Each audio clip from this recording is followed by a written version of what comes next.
teman-teman, bertemu lagi dengan saya Istiqonita. Biasanya kita ketemu di Kabar Iman, tetapi Kabar Sejuk akhirnya mengeluarkan segmen baru, yaitu Kabar Marginal. Kenapa hal ini perlu dibahas? Karena akhir-akhir ini semakin banyak isu yang harus diangkat gara-gara salah satunya negara abai terhadap teman-teman minoritas, entah itu agama, gender, disabilitas dan lain sebagainya. Dan mudah-mudahan aja kita di sini bisa konsisten dengan podcast ini, dengan Kabar Marginal ini minimal 1 bulan sekali ya Mas ya. Semoga teman-teman dukung terus kita. Nah, di sini kita udah ada dua temanku yang bakal bareng buat bahas. Ada Mas Taufik juga Mas Saidiman. Nah, kalau Mas Taufik itu selain di Sejuk juga sekarang aktif di Task Force KBB ya, atau kebebasan beribadah dan berkeyakinan. Jadi menerima pengaduan dari teman-teman, khususnya teman-teman minoritas yang mengalami gangguan dalam beribadah maupun berkeyakinan. Kemudian nanti Mas Saidiman juga bakal ngobrol bareng sama kita terkait apa ya penyebab dibalik adanya tindakan-tindakan intoleran yang bahkan sampai persekusi gitu. Apa itu penyebabnya? Latar belakang risetnya yang udah lama pasti cocok banget gitu buat bahas itu. Nah, sekarang tuh tanggal berapa kita tag ini? Sekarang tanggal 5 ya. Tanggal 5 Agustus kita tag. Sebelumnya Mas Taufik ditelepon ya. Ada gangguan, ada penutupan rumah ibadah. Ini boleh dibahas. Ada gangguan rumah ibadah di Kabupaten Garut. Nanti Mas Taufik bisa langsung cerita. Ini yang terbaru ya? Yang paling baru, kita sebelum tag ini udah ada pengaduan kasus ke Task Force KBB.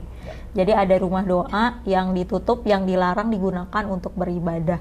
Dan kalau jemaat itu kalau rumah ibadah itu ditutup, jemaat itu harus beribadah ke kota kabupaten yang jauhnya itu berkilo-kilometer dan harus ditempuh 2-3 jam perjalanan menggunakan mobil. Bayangkan harus ibadah aja sejauh itu. Nah, mungkin Mas Taufik ya, kita bisa diawali dengan Mas Taufik bisa menceritakan terkait proses advokasi atas peristiwa-peristiwa maupun isu-isu pelanggaran dalam beribadah ini.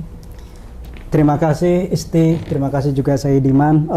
Ini sebenarnya ruang untuk menampung sekaligus juga menyambungkan apa yang menjadi aspirasi, apa yang menjadi keinginan, termasuk juga harapan-harapan dari kelompok-kelompok marginal. Dan dengan ruang inilah harapannya publik jadi tahu sebetulnya persoalan yang berkaitan dengan kebebasan beragama, termasuk juga gangguan-gangguan dalam beribadah, pendirian rumah ibadah, itu bagi teman-teman komunitas yang menjadi korban, situasinya seperti apa, terus yang diharapkan bagaimana, dan nantinya dari forum-forum seperti ini, dari ruang-ruang seperti ini, publik bisa tahu akar persoalannya, dan harapannya juga praktek intoleransi menjadi berkurang. Itu yang pertama. Yang kedua, ruang atau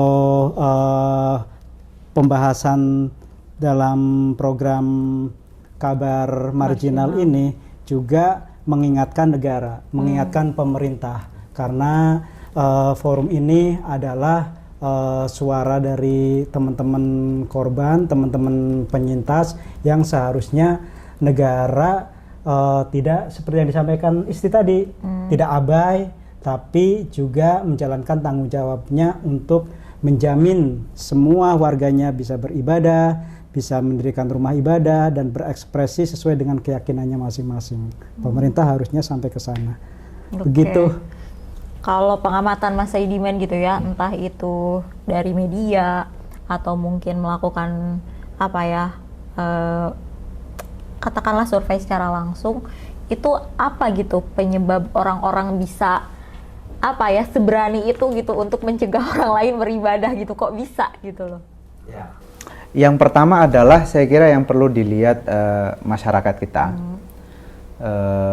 Tadi disebut atau kita mendengar ya sejumlah peristiwa belakangan ini. Mungkin yang paling populer adalah peristiwa di Cidahu, Sukabumi, kemudian peristiwa di Padang, itu yang banyak dibicarakan media. Kemudian nanti mungkin Mas Towi akan menceritakan peristiwa yang paling mutakhir tadi yang disebut oleh Isti.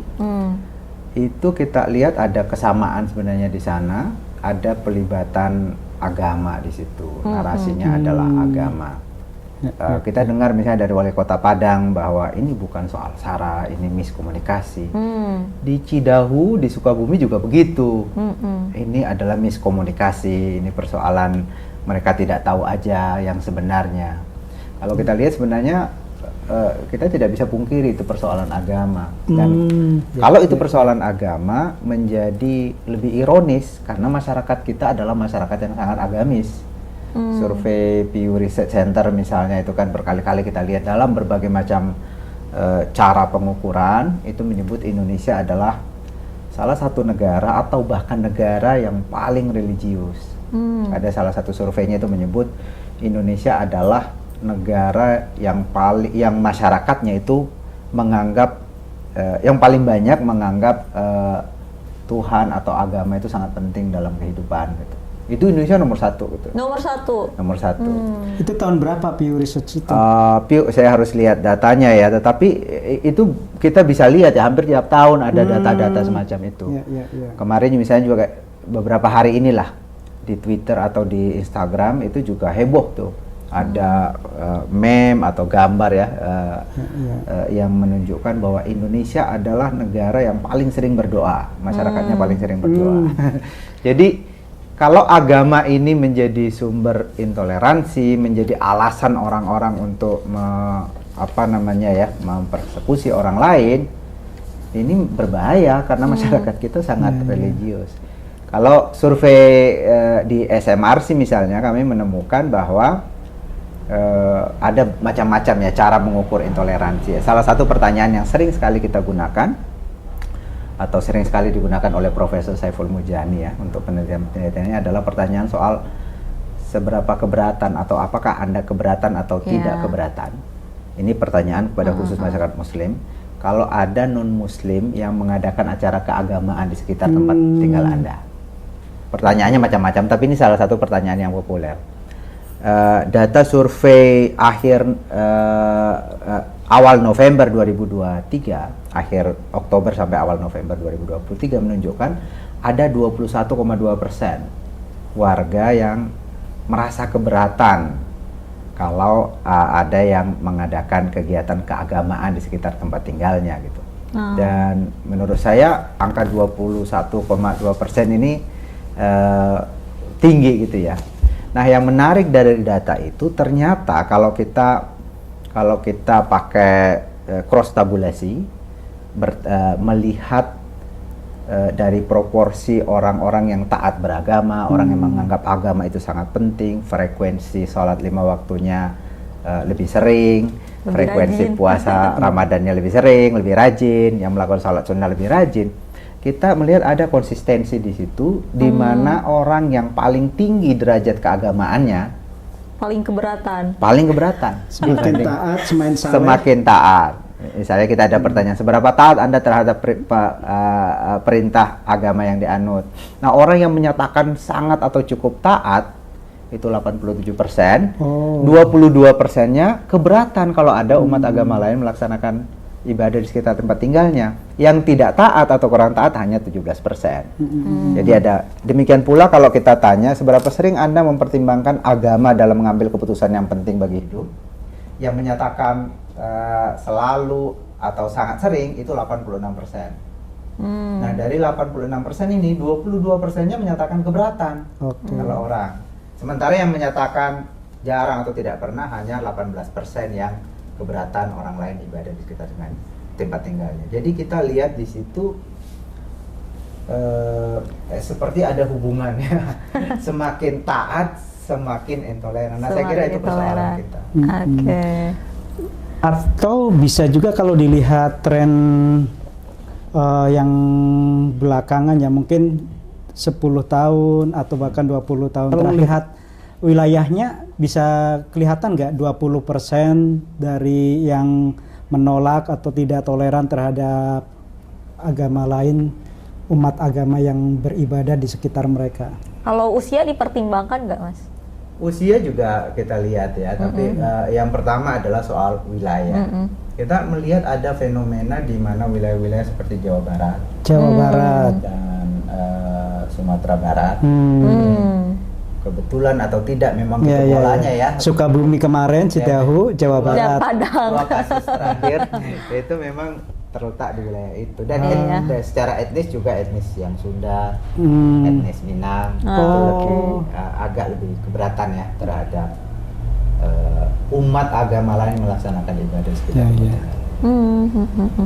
Nah, ini relate banget ya sama kerja-kerja Task Force KBB ya. Mungkin Mas Taufik boleh diceritakan gitu, apa sih rata-rata yang mereka alami itu, kenapa, apa ya yang menjadi alasan kenapa rumah ibadahnya ditolak didirikan, atau kenapa ketika mereka sedang beribadah atau berdoa itu diserang, itu biasanya apa ya, katakanlah itu puncak masalahnya ya, kayak sebelum-sebelumnya itu gimana gitu. Kalau tadi saya Diman bilang kan lebih ke masalah agama ya. Jadi bagaimana masyarakat Indonesia yang religius, yang mayoritas beragama Islam, ketika ada tetangganya, ketika ada di sekitarnya itu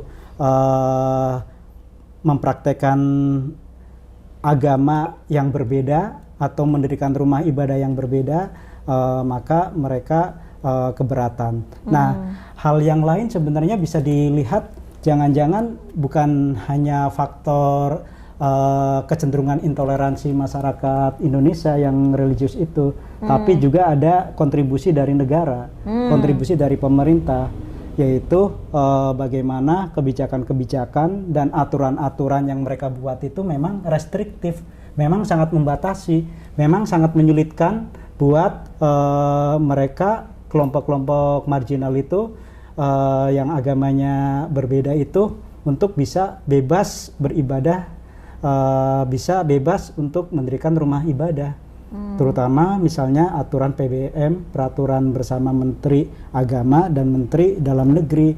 Itu saya kira dalam pengaduan-pengaduan yang selama ini masuk ke Task Force KBB menjadi sumber utama, karena kalau kita lihat ada pasal yang mengharuskan 60 tanda tangan pendukung di PBM itu, peraturan bersama Menteri Agama dan Menteri Dalam Negeri tahun 2006 itu, dan 90 pengguna. Bayangkan misalnya kayak tadi tuh kejadian yang baru saja masuk dari Garut. Jadi di Garut itu selain kita lihat karena dekat dengan Tasik, karena dekat dengan dengan Bandung, ada yang wilayah yang sangat jauh sekali, yang dekat-dekat pantai itu, yang kalau dari kota itu bisa 4 jam lebih. Dari Bandung. Dari Garut, dari kota Garut. Ya, ini wilayah Garut. Di sana ada 4 kecamatan, ada kecamatan tadi disebutnya itu Caringin ya. Ada kecamatan Caringin, ada Bumbulang, ini orang Garut. Ada kecamatan Cidaun. Oh, Cidaun. Iya. Oke. Satunya lagi Pamengpek. Iya. Jadi ada 4 kecamatan, dan di sana banyak orang-orang yang harus bekerja karena ditugaskan, misalnya asalnya dari Sumatera Utara, asalnya dari luar Jawa, yang mereka agamanya adalah Kristen, tapi di 4 kecamatan itu sama sekali nggak ada gereja. Iya. Dan mereka nggak banyak memang, antara ya 50, 20, nggak nyampe 90. Lalu mereka kalau pengen beribadah karena aturan itu harus 90 pengguna, nggak bisa. Mendirikan gereja nggak bisa. Iya. Kemudian pendukungnya misalnya karena di sana mayoritasnya adalah yang tadi disebutkan Jawa Barat ya, dengan tingkat intoleransi yang tinggi, akhirnya ada satu cerita hari Senin lalu. Jadi hari Sabtu, harusnya pertemuannya itu hari Senin kemarin, tapi akhirnya dimajukan di hari Sabtu. Penginjil bernama Dani di Kecamatan Caringin itu akhirnya diusir. Pertemuan antara siapa dengan siapa? Jadi ada pihak pemerintah, termasuk juga desa, kecamatan dan sebagainya di situ, termasuk aparat kepolisian. Dani sebagai penginjil yang ditugaskan oleh atasannya, yang itu masuknya ke Bandung sebenarnya, sebagai gereja payungnya. Karena di Caringin itu adalah gereja pos pelayanan, masih gereja bakal gitu, gereja bakal gereja gitu, karena masih sedikit jemaatnya. Itu dipaksa untuk tanda tangan, nggak boleh lagi ada di Caringin, nggak boleh lagi ada di desa itu. Ini padahal ini bakal gereja gitu. Iya, termasuk rumah doanya atau pos pelayanan itu ditutup, nggak boleh sama sekali melakukan aktivitas peribadatan. Bayangkan, lalu mereka ibadahnya di mana? Itu pemerintah kasih ada solusi atau apa gitu, atau melarang begitu saja? Dasarnya tentu saja karena ini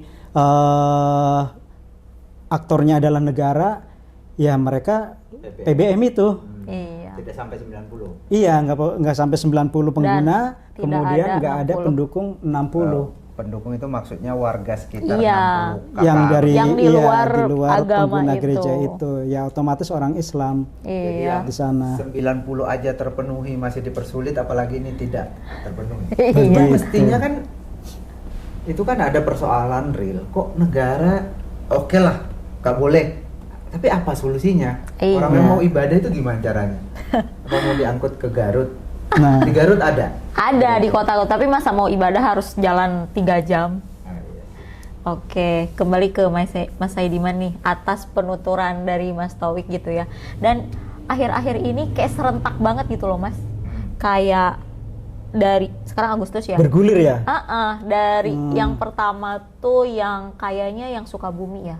Terus Padang, yang Reret Sukabumi, terus Oh, Padang. ini yang terakhir ya, kasus-kasus yang terakhir. Terus saksi Yehova ya? Di Kalimantan Di Timur. Itu Kalimantan Selatan. Kalimantan Selatan. Kalau saksi Yehova. Terus terakhir di Garut lah katakanlah, mungkin ada yang Di belum Kediri sebenarnya ada juga. betul di Kediri ada Baru pelarangan beberapa izin hari ya. lalu. Ada penyerangan, ada juga pelarangan berdoa atau beribadah. Nah itu kok bisa berdekatan gitu Mas? Kayak ada apa gitu sebenarnya? Kalau gini, saya kira kalau tidak salah ada tulisan buku dari Julie Sarnoff ya, tapi Julie mungkin Sarnoff. tidak langsung soal ini, tapi mungkin berhubungan dengan ekstremisme mungkin, tapi kan ekstremisme dekat dengan toleransi, radikalisme semacam itu. Salah satu kesimpulan di dalam penelitian dia itu adalah bahwa di negara-negara di mana pelayanan publik itu bermasalah, di mana kehadiran negara untuk melayani kepentingan publik itu kurang, kelompok-kelompok ini punya menjadi lebih mungkin untuk eksis. Ya katakanlah misalnya dia membandingkan antara Indonesia dan Malaysia. Kenapa waktu saya lupa tahunnya persisnya dia melakukan penelitian itu, tapi dia melihat kenapa tahun-tahun itu di Malaysia, walaupun sejumlah tokoh teroris di Indonesia itu dari Malaysia, tetapi gerakan terorisme itu sendiri tidak terlalu berkembang. Malah berkembang ini. Berkembangnya di Indonesia. Jawabannya adalah efektivitas negara. Hmm. Jangan-jangan sekarang ini kan kita melihat bahwa ada sejumlah persoalan negara kita, persoalan ekonomi, kita melihat pemerintahan dikelola dengan tidak terlalu efektif karena kementerian misalnya sangat gemuk, presidennya ingin merangkul semua, tidak ada akuntabilitas, pelayanan publiknya bermasalah karena anggaran bermasalah, utang meningkat dan seterusnya, sehingga kapasitas negara untuk memberi pelayanan publik itu kurang. Yang kemudian ini naik. Juga saya kira juga Bu Musda Mulia pernah juga melihat ya bahwa di wilayah-wilayah di mana intoleransi itu meningkat, perda-perda syariah itu banyak, itu biasanya ada persoalan pada pelayanan publik dari pemerintah daerah. Nah, mungkin salah satu jawabannya adalah kenapa sekarang serentak naik, mungkin soal kapasitas negara untuk memberi pelayanan publik yang tidak efektif. Jadi biasanya karena negara tidak bisa memberi pelayanan, ya udah pakai aja isu ini gitu. Isu ini. Itu juga terjadi di dalam pemilihan kepala daerah, pemilihan legislatif, Pemilu ya. pemilu. Kalau peserta pemilu itu tidak bisa menghadirkan calon-calon yang punya rekam jejak yang baik, punya platform yang baik, ya untuk bertarung ya pada akhirnya mereka pakai politik uang atau pakai isu agama gitu. Jadi isu Politik agama, identitas itu kah? politik identitas itu kemudian dipakai karena ada persoalan pada kualitas. Kalau dalam hal ini kan belum pemilu, ya mungkin ada persoalan pada pelayanan publik. Dan sekarang suasananya begitu kan. Terus kita menghadapi persoalan ekonomi dan seterusnya. Jadi kalau pertanyaannya kenapa ini muncul seperti berbarengan dan kenapa sekarang, saya kira itu match dengan keadaan kita sekarang secara ekonomi bermasalah, pelayanan publik bermasalah, presiden misalnya kebanyakan janji tetapi tidak realistis gitu, implementasi, mana gemuk lagi pemerintahan dan seterusnya. Oke, masuk akal ya. Isti, tapi gini Isti, Akhirnya minoritas. ketidakhadiran negara tadi itu baik dalam pelayanan maupun pengabaian praktek-praktek diskriminasi bahkan persekusi, masalahnya adalah kok negara bisa ya keberulangan itu terjadi, padahal sudah jelas korbannya itu juga termasuk kelompok-kelompok rentan seperti anak-anak, perempuan. Pada kasus Cidahu, pada kasus Padang, sebelumnya juga ingat nggak waktu rumah doa Rosario, yang di Tangerang itu ya, itu kan korbannya salah satunya juga yang dikejar-kejar itu perempuan. Bahkan sampai terjadi luka fisik ya. Yang di Padang juga ada luka fisik kan. Dan negara nggak tersentuh dengan masalah dasarnya tadi itu. Kalau saya Diman bilang masyarakat kita yang tidak toleran, kemudian ketidakhadiran negara karena pelayanan-pelayanannya terabaikan, sehingga mungkin menjadi marah. Yang jadi korban adalah lagi-lagi anak-anak dan kelompok minoritas itu.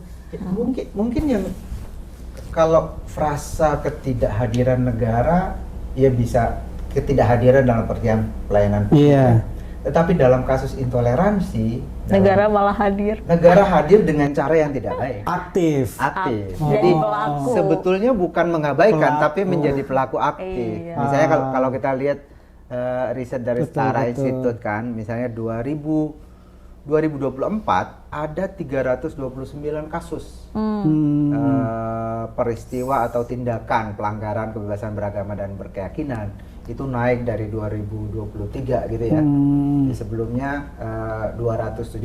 Sekarang mungkin akan lebih naik lagi kalau akhir tahun ada laporan. Nah, dari 329 kasus tahun lalu itu saya harus lihat ya, pelaku negara yang dilakukan peristiwa di mana negara itu muncul sebagai aktor yang aktif itu 39,5% diantaranya. Tuh besar sekali. Besar sekali. Jadi hampir separuh dari itu, mungkin separuhnya adalah pengabaian.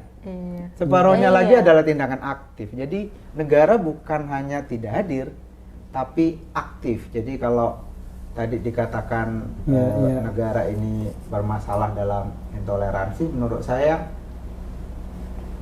lebih dari bermasalah gitu ya. Bermasalah tapi dari memang berbagai sisi. Aktif gitu ya. Mungkin karena para penyelenggara negara ini tadi Tauhid mengatakan kenapa mereka tidak tersentuh. Ya mungkin soal perspektif, bahwa ini panggilan agama gitu. Balik lagi ke religiulitas tadi ya. Mereka religius juga. Itu kenapa yang di Padang itu ya Iya. bisa tidak bersimpati, tidak sensitif terhadap korban, tapi malah Iya. dalam tanda kutip itu membenarkan apa yang dilakukan oleh para pelaku. Iya. Iya.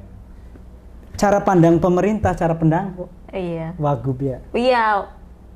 Waktu itu aku baca di statusnya yang kayaknya udah dihapus karena banyak banyak yang kontra sama kasus itu. Jadi awal paragraf narasinya itu ada asap kalau ada api gitu kan. Jadi seolah-olah si korban ini menyulut api gitu, makanya timbullah asap-asap kebencian. Tapi kan Mungkin dia pikir apinya itu gara-gara kamu punya keyakinan itu. Jadi wajar kalau orang Iya. nyerang.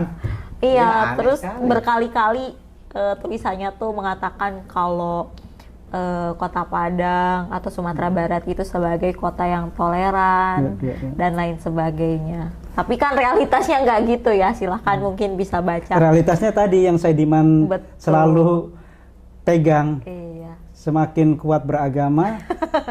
Dan kayaknya Sumatera Barat juga Kenapa alasannya agama? Saidiman selalu ke sana. bukan menjadi salah satu provinsi paling toleran juga ya. Kemudian tadi Mas Taufik ada ngungkit PBM ya 2006 ya. Iya, tahun 2006. Nah, selain PBM sebetulnya ada gak aturan lain yang sangat berpotensi semakin mendiskriminasi teman-teman minoritas? Kalau aturan-aturan lain sebenarnya banyak ya. Misalnya di KUHP yang yang baru. Ya. Kemudian juga di Undang-Undang ITE yang sebenarnya juga akhirnya karena ada KUHP yang baru itu pasti akan yang diberlakukan adalah KUHP. Sebelumnya ada juga Undang-Undang PNPS 65 itu pembatasan terhadap di luar 5, kalau sekarang 6 ya, 6 agama yang tanda kutip itu resmi iya. Tapi kan kita balik lagi ya ke isu yang sekarang ini, yang tentang semakin maraknya praktek-praktek persekusi, praktek-praktek intoleransi, diskriminasi yang menimpa terutama gereja-gereja, jemaat-jemaat gereja. Nah, saya sih kalau melihat dari pengaduan-pengaduan yang yang masuk, itu kelihatan sekali kalau masyarakat dengan masyarakat yang lainnya, warga dengan warga yang lainnya yang berbeda itu saling saling dibenturkan gitu.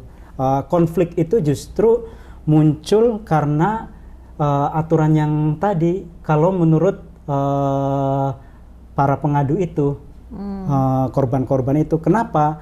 Karena kan begini, kalau misalnya di wilayah yang tadi kita ceritakan di Sukabumi, kemudian di Padang, kemudian yang terakhir tadi di Garut, ya saya pengen mendirikan rumah doa lah gitu. Nah, ini beda dengan mendirikan gereja seharusnya ya. Tapi masyarakat taunya bahwa kalau di situ ada orang Kristen atau orang selain Islam melakukan ibadah, maka harus ada izin gitu.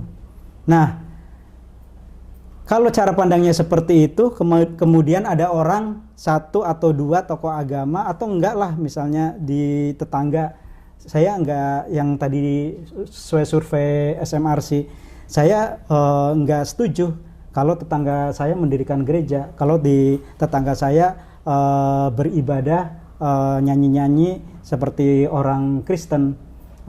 Nah, misalnya ada satu orang aja enggak setuju, maka orang itu bisa membuat yang tadinya perizinannya itu sedang diproses itu bisa tidak berhasil karena terprovokasi. Pada prakteknya kayak gitu. Yang awalnya ngasih izin.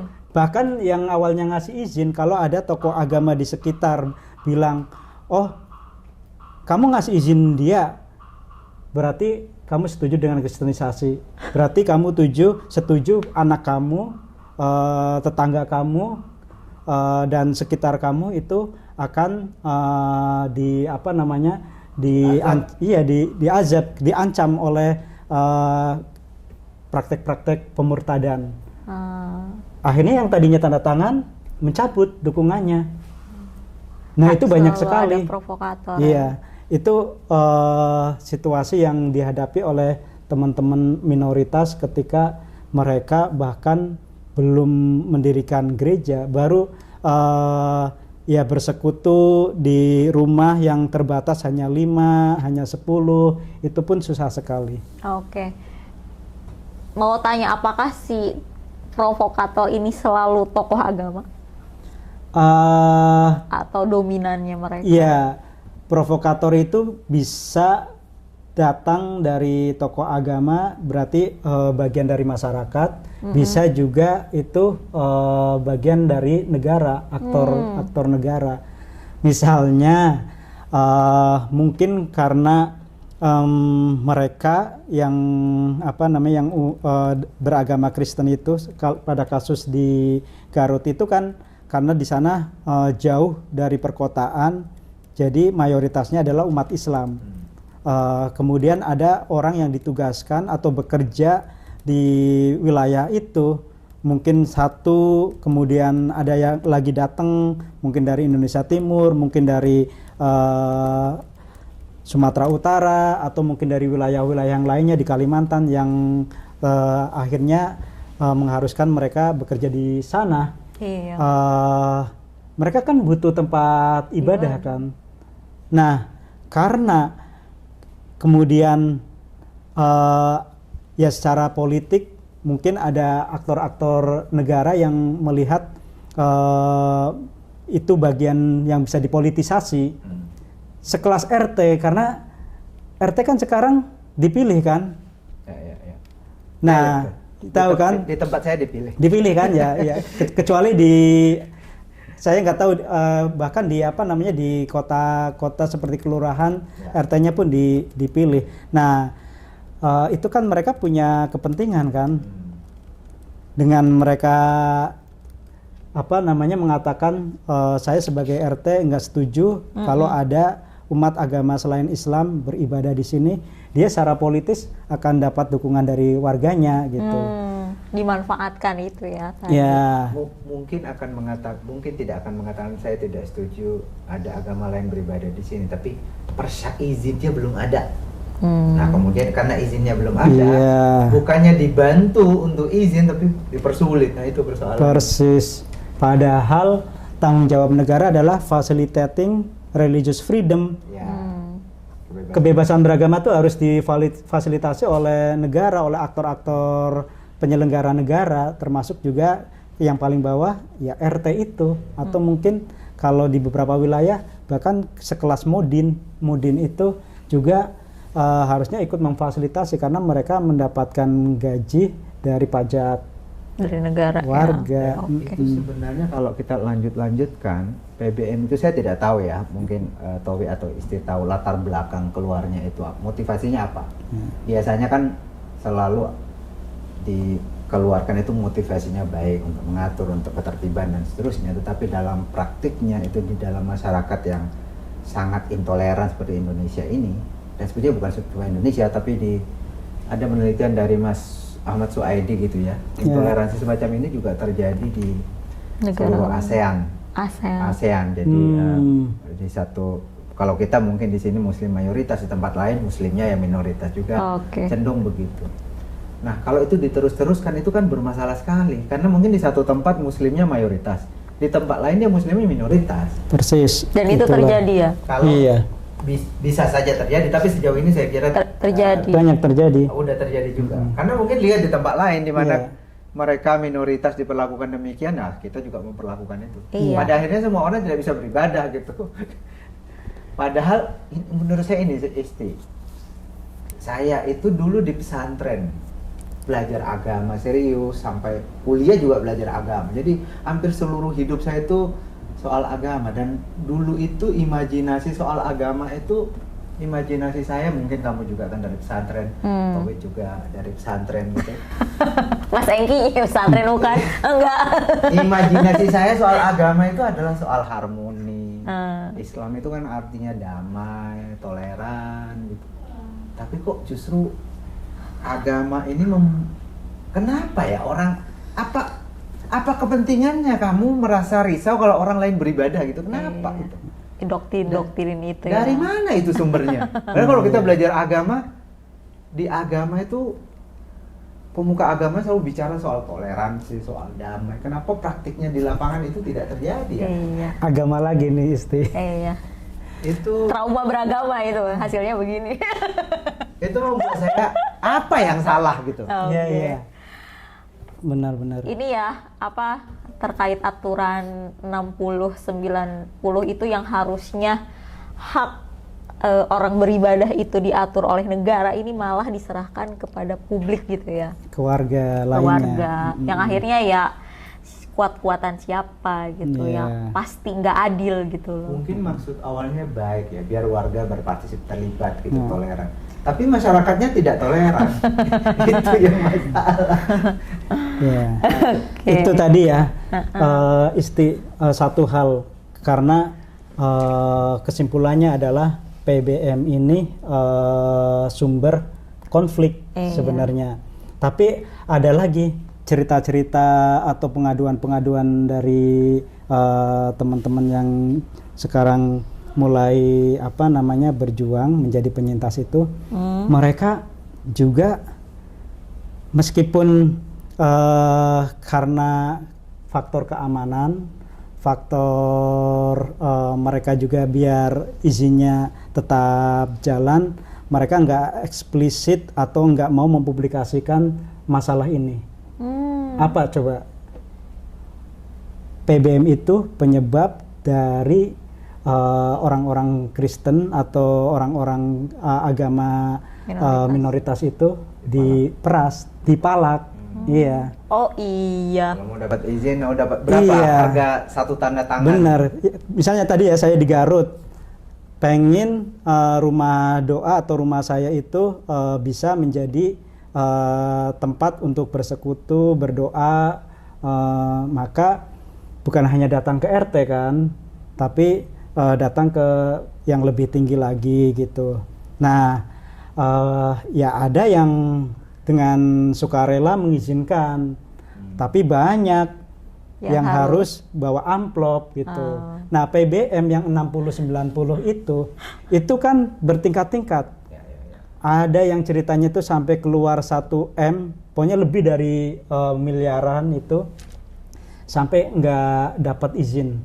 Tetap PBG kalau dulu kan IMB ya, izin mendirikan bangunan. Sekarang itu persetujuan bangunan gedung. PBG-nya tetap nggak keluar. Ya ngeri itu. Jadi kalau kita lihat di sini persyaratannya itu di pasal 14 Undang-Undang PBM, peraturan bersama itu disebut, pertama, pendirian rumah ibadah harus memenuhi persyaratan administratif dan persyaratan teknis bangunan gedung. Bangunannya pertama itu udah bisa tuh proses panjang itu, bisa dipalakin dari sana. Di Jawa Timur sebelum ke sana ya. Nah, termasuk juga persyaratannya adalah gambar. Jadi saya kalau mau bikin gereja, dipastikan dulu gambarnya. Gambarnya harus disetujui awal. Itu juga udah bisa keluar uang itu. Ada salibnya atau enggak gitu. Kemudian ini persyaratan khususnya. Yang pertama adalah itu tadi, harus ada tanda tangan 90 dari pengguna. Itu kan. Dan itu disahkan oleh pejabat setempat. Disah udah jadi sumber lagi tuh. Udah sumber lagi. Yang paling banyak tentu saja ini dukungan masyarakat setempat, paling sedikit 60 tanda tangan. Dan itu disahkan lurah atau kepala desa. Tuh, satu. Itu udah 60 tambah 1, berapa itu? Banyak sekali pemasukan. Kemudian rekomendasi tertulis dari Kepala Kantor Departemen Agama Kabupaten Kota. Itu juga sangat melibatkan banyak orang ya. Yang terakhir rekomendasi tertulis dari FKUB, Oh, ini belum dibahas nih. Ya. FKUB. Itu juga, FKUB itu kan banyak anggotanya itu. Mungkin saya jadi ingat kasus pilkada atau orang mau maju sebagai anggota DPR atau terutama pilkada lah. Iya. Itu ada harganya itu setiap kursi Iya. dari partai-partai yang mendukung si calon itu. Nah, sama ternyata. Jadi money politics bukan hanya terjadi di politik, tapi juga di pendirian rumah ibadah. Karena aturannya memang mengharuskan seperti itu. Iya. Nggak Terlalu mungkin. banyak tangan ya. Nggak mungkin Ini- nggak pakai amplop. Mas Saidiman harus survei lagi nih. Apakah orang yang nerima amplop itu taatnya juga tinggi? Cuman gimana ya caranya, susah. Kalau tadi Nggak yang ngaku soalnya. kalau tadi yang intoleran, Heeh. itu tingkat semakin taat semakin intoleran. Ini yang nerima tingkat ketaatannya gimana? Oke, nah tadi udah udah di mention sama Mas Saidiman terkait FKUB atau Forum Ya. Kerukunan Umat Beribadah. Beragama. Niatnya beragama, sorry. Nah, niatnya kan supaya rukun nih. Tapi faktanya gimana? Kita dengar dari Mas Tauhid nih, peran-peran FKUB ini ada paling rendah tuh level kabupaten ya? Kabupaten. Adanya di level kabupaten dan provinsi ya? Kabupaten, kota, provinsi. Iya, kalau di nasional masih rencana ya? Atau udah ada? Namanya PKUB. Udah ada ya? Udah dari Oh, dulu udah PKUB, jalan. jadi bukan PKUB. FKUB. Oh, oke. Silakan Mas, mungkin. Ya harus jujur memang ada FKUB seperti waktu beberapa tahun lalu almarhum Syafi'i Mufid di Jakarta. Itu FKUB yang sangat progresif. Kemudian di Semarang atau Jawa Tengah ada Pak Kiai Sahlan juga itu progresif. Kemudian di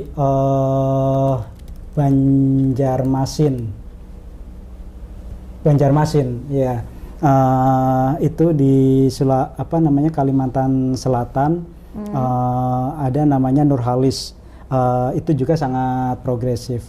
Tapi kan Satu itu banding berapa?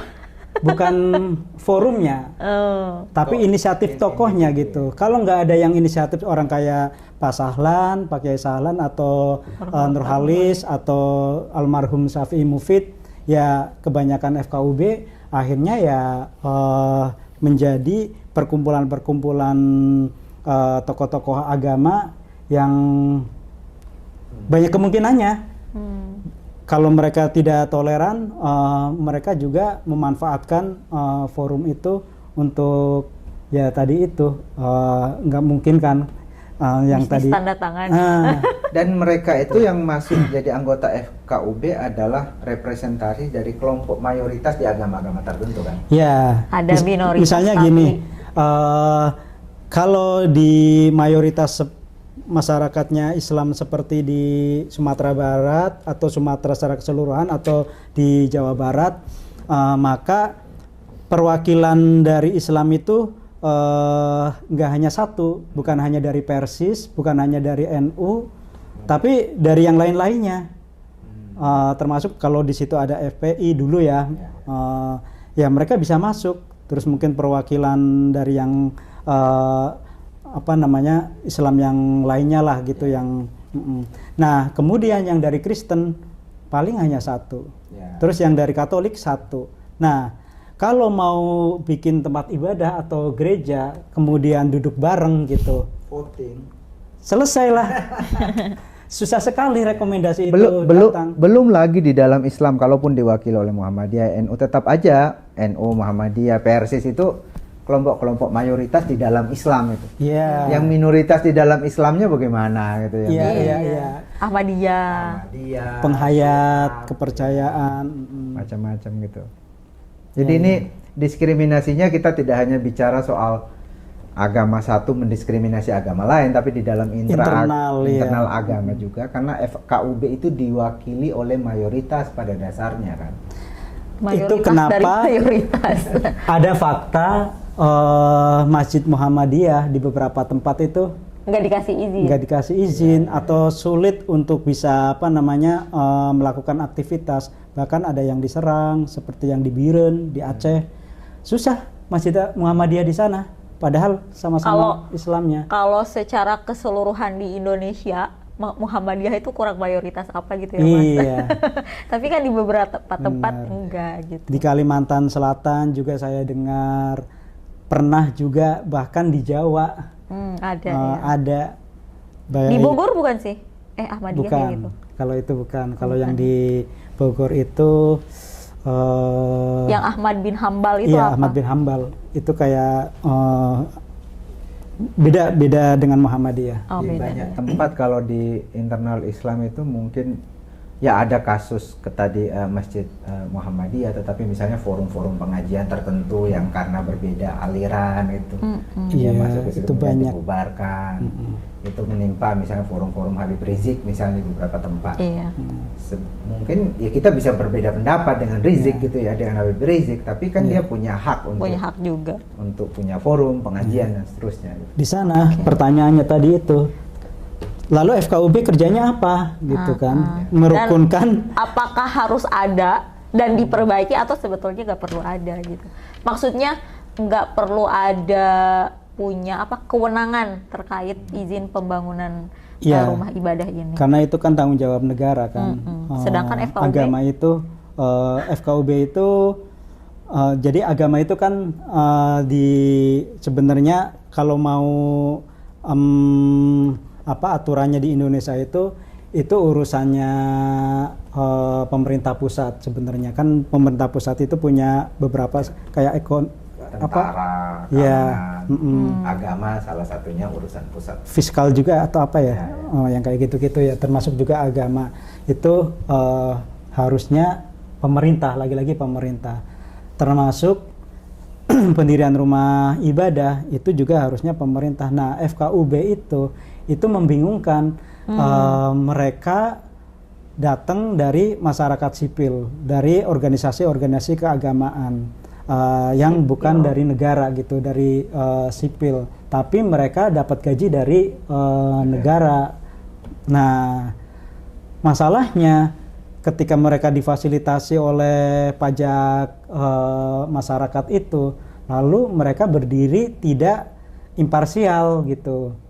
Dia parsial mengikuti yang misalnya di FKUB yang tadi itu ya, strukturnya seperti itu, kemudian juga agama, keyakinan yang tadi saya Diman sebutkan bahwa menjadi masalah dari banyak praktek-praktek intoleransi dan diskriminasi itu juga kerasa sekali di badan FKUB. Oke. Kira-kira itu kalau pertanyaannya apakah masih perlu ada FKUB, posisi saya bukan di Sejuk secara umum, ya lebih baik dibubarkan. Karena itu jadi tanggung jawab negara, keamanan, terus memastikan rumah ibadah itu tidak membahayakan karena mungkin didirikan di pinggir itu kan bukan FKUB iya, tapi tugasnya PUPR atau negara lah gitu. Iya. Kira-kira kayak gitu. Oke. Terus sekarang itu ada run per price. Iya, ini juga menjadi jebakan. Iya, jebakan kata Isti. Catatan. Iya, catatan dan jebakan. Yang menjebak, iya. Catatan yang menjebak. Jebakannya adalah Menteri Agama yang lalu. Yang lalu tuh Gus yang Yakut. mana? Oke. Memberikan harapan bahwa udah tanpa FKUB langsung Kemenak aja, jadi tanpa rekomendasi FKUB yang selama ini menjadi bagian dari yang menyusahkan pendirian rumah ibadah karena harus ada rekomendasi FKUB. Seolah-olah Ranperpres yang penggantinya PBM yang menjadi catatan, tentu saja ini negara mengakui bahwa PBM itu bermasalah, karena itu Kemenak membuat Ranperpres karena PBM itu bermasalah. Nah, ternyata Ranperpres itu jebakan, mengatakan bahwa FKUB nggak perlu, tapi tetap 60-90 itu masih ada. Padahal itu sumber masalah. Iya, dan lebih restriktif lagi. Misalnya harus 1 bulan setelah persyaratan itu tidak terpenuhi, diulang lagi. Jadi saya harus izin lagi tuh ke minta 60 pendukung itu 60 itu dari awal lagi gitu. Iya, kalau yang lainnya atau yang 60 itu beberapa belum diprovokasi, kalau udah diprovokasi nggak boleh karena itu pemurtadan dan sebagainya gitu. Itu berat sekali. Lebih restriktif Ranperpres yang sekarang ini. Ya, menjebak ya tadi. Menjebak, iya. Mas Aidiman gimana nih? Kemenag. Aku selalu menarik gitu statement dari Mas Aidiman ini. Iya, saya kira itu memang persoalan kita ya. Tadi misalnya soal FKUB, kalau Pak Wik menyatakan perlu dibubarkan, saya kira saya juga setuju karena mungkin awalnya itu mungkin dianggap sebagai solusi agar semua orang bisa menerima, semua orang, kan memang ada realitas di masyarakat kita di mana ya mereka curiga gitu terhadap kelompok lain gitu ya, untuk mengatasi itu ya kita bikin aturannya biar semua enak. Tapi kan ternyata di dalam praktiknya ternyata itu dijadikan dalih untuk kemudian memberangus bukan hanya gereja-gereja atau rumah ibadah yang baru mau dibangun, tapi yang sudah berdiri sekalipun bisa dipersoalkan lagi dengan alasan semacam itu. Jadi melihat dari pengalaman ini, menurut saya forum seperti FKUB itu ya tidak relevan, harusnya dibubarkan saja. Dan persoalan utamanya saya kira adalah karena dia adalah dianggap merepresentasikan kelompok-kelompok di publik, yang publiknya itu intoleran. Iya. Dan saya kira juga sama dengan negara gitu. Jadi kita menghadapi persoalan yang sangat serius karena negara ini kan pada dasarnya representasi dari publik gitu ya. Apa boleh buat gitu ya. Idealnya adalah yang merepresentasikan itu punya pemikiran lebih baik, lebih terbuka. Tapi ya sistem politik kita ya mereka lah yang terpilih gitu. Mereka mewakili publik dan publiknya ini intoleran. Tetapi menurut saya kira selain misalnya kita terus mendesak pemerintah agar lebih terbuka, di masyarakat kita perlu dilakukan pencerahan terus-menerus, dikasih wacana yang lebih baik. Dan saya melihat walaupun kita masih punya persoalan sekarang, itu ada sedikit celah atau ada sedikit harapan ya, melihat dari anak-anak muda yang paling Gen Z misalnya ya, itu kan mereka punya akses informasi lebih baik. Saya melihat misalnya di berita-berita kalau ada kasus kayak di Cidahu langsung ya, itu banyak sekali kan orang nggak suka gitu. Kalau dulu 10 tahun lalu, 15 tahun lalu kalau ada aksi FPI misalnya, itu kan kebanyakan dukung gitu. Nah sekarang agak beda gitu ya. Jadi menurut saya itu ada harapan. Di dalam survei juga kita menemukan bahwa misalnya tadi ya, untuk pertanyaan keberatan atau tidak keberatan non-muslim mengadakan kegiatan keagamaan di sekitar Anda. Ada dua ini yang menarik dari sisi demografi. Yang pertama dari sisi generasi. Kita melihat generasi yang lebih muda itu cenderung masih keberatan, masih ada, tapi cenderung lebih sedikit dibanding yang lebih senior. Jadi kalau yang senior itu misalnya generasi baby boomers itu 30% keberatan. Atau milenial? Nah, kalau Gen Z itu hanya 13%. Masih tinggi 13%, tapi setidaknya sudah lebih rendah menyusut ya. Jadi dan kita tahu kan mereka yang tua-tua itu kan, maaf apa boleh buat ya harus dikatakan mereka akan selesai gitu ya, meninggal. Sorry kata anak saya. Itu akan terjadi pergantian generasi. Kalau generasi yang sekarang yang paling muda itu menjadi lebih dominan dalam pengambil kebijakan, ya mungkin itu salah satu harapan. Tapi kita harus menunggu lama gitu persoalannya. Kemudian yang kedua, ada lagi yang kedua, itu adalah dari sisi pendidikan. Kita melihat yang lulusan SD ke bawah itu 30% keberatan. Sementara yang perguruan tinggi hanya 9%. Jadi mungkin juga dari sisi pendidikan. Kalau pendidikan kita lebih baik, orang semakin bisa akses universitas, semakin toleran.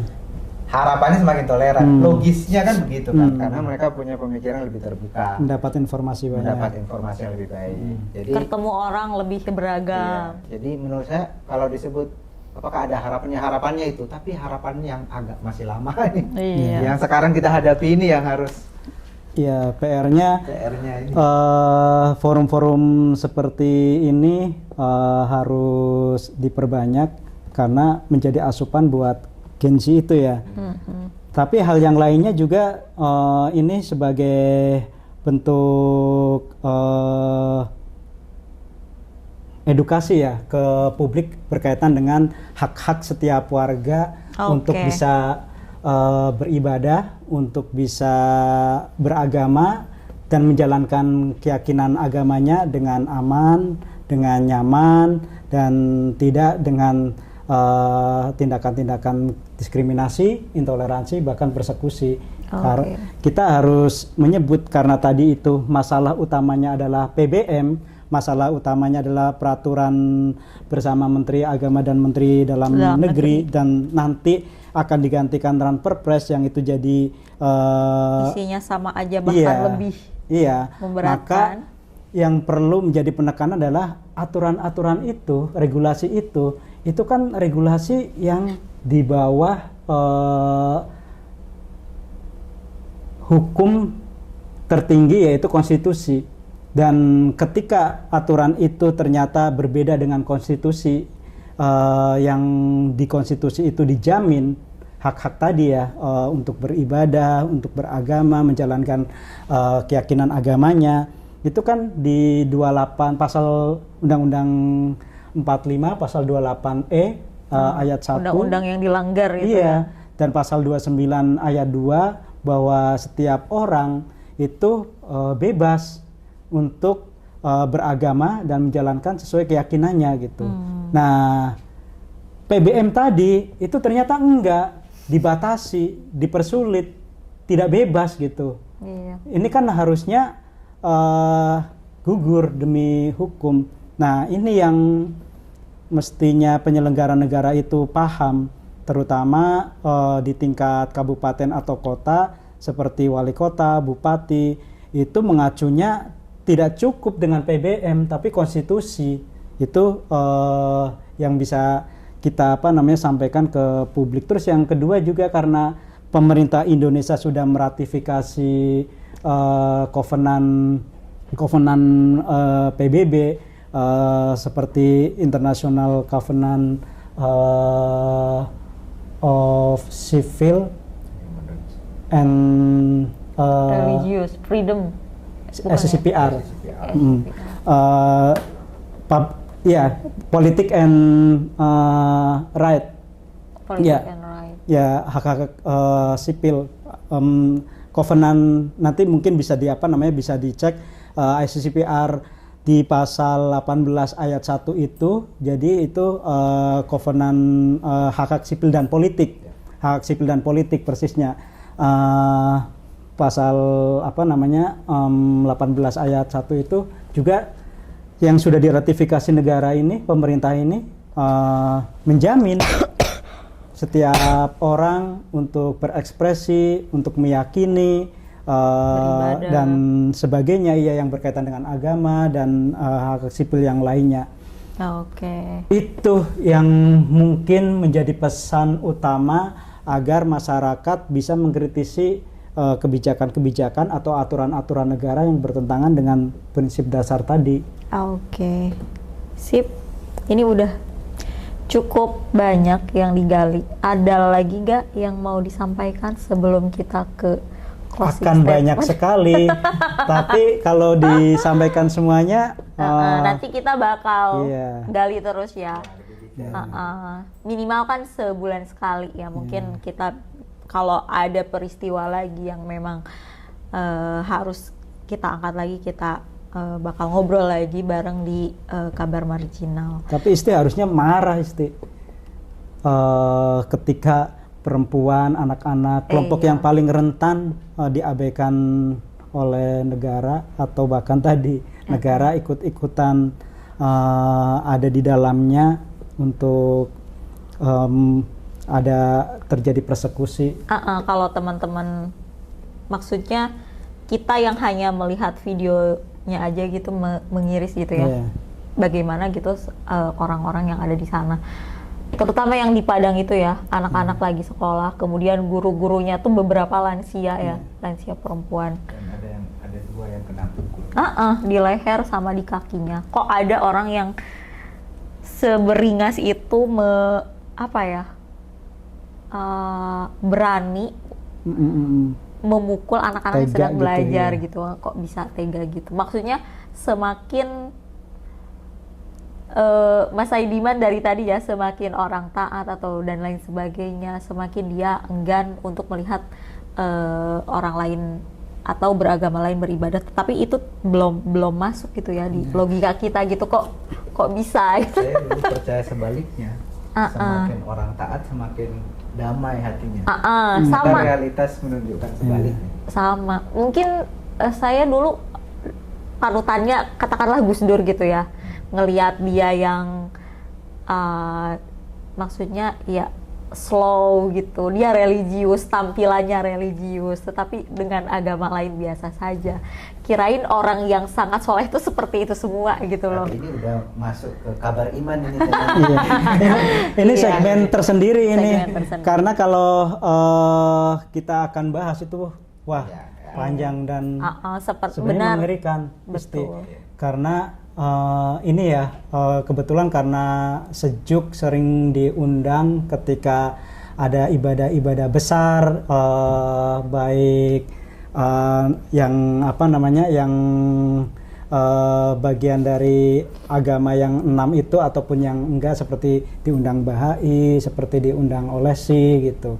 Nah, ketika kami datang ke ibadah gereja itu, yang menangis karena gerejanya dipersulit dan memang pernah mengalami apa namanya trauma-trauma tersendiri itu kebanyakan perempuan. Jadi ketika ada orang luar masuk dan seolah-olah mereka merasa oh ada kawan, ada solidaritas, mereka semakin ekspresif menyampaikan apa namanya kemarahannya dengan menangis itu. Nah, saya duga dan mestinya ke depan mungkin kita membicarakan hal tertentu yang bisa juga menghadirkan expert psikolog atau apa gitu. Kenapa perempuan gitu yang ekspresif gitu? Saya duga karena ya mereka mengalami langsung, misalnya masa depan anaknya nanti ibadahnya seperti apa gitu. Bukan hanya dirinya, ya pendidikannya dan sebagainya gitu, pendidikan imannya gitu. Jadi yang paling merasa itu akhirnya perempuan. Lagi-lagi negara kemana gitu. Iya. Kalau memang aman untuk membawa mereka ke ruang publik, misalnya untuk membagikan pengalaman gitu, itu bisa sangat menarik gitu biar teman-teman langsung. Iya. Tapi nanti kita bakal bahas lebih lanjut ya teman-teman tentang cerita-cerita duka gara-gara negara tidak hadir, bahkan menjadi salah satu aktor dalam kekerasan berbasis agama atau keyakinan. Sekali lagi, makasih Mas Saidiman. Mungkin ada closing statement? Terima kasih juga Isti. Atau cukup? Gak usah ya? Cukup lah. Oke. Intinya adalah silakan beragama tetapi beragama dengan toleran. Oke. Kan bisa. Apa susahnya beragama dengan toleran? Ngapain mempersulit diri dengan menjadi pelaku itu? Iya. Dan miskomunikasi. Oke, teman-teman. Oh iya, oke teman-teman. Sekian dari kita. Sampai jumpa lagi di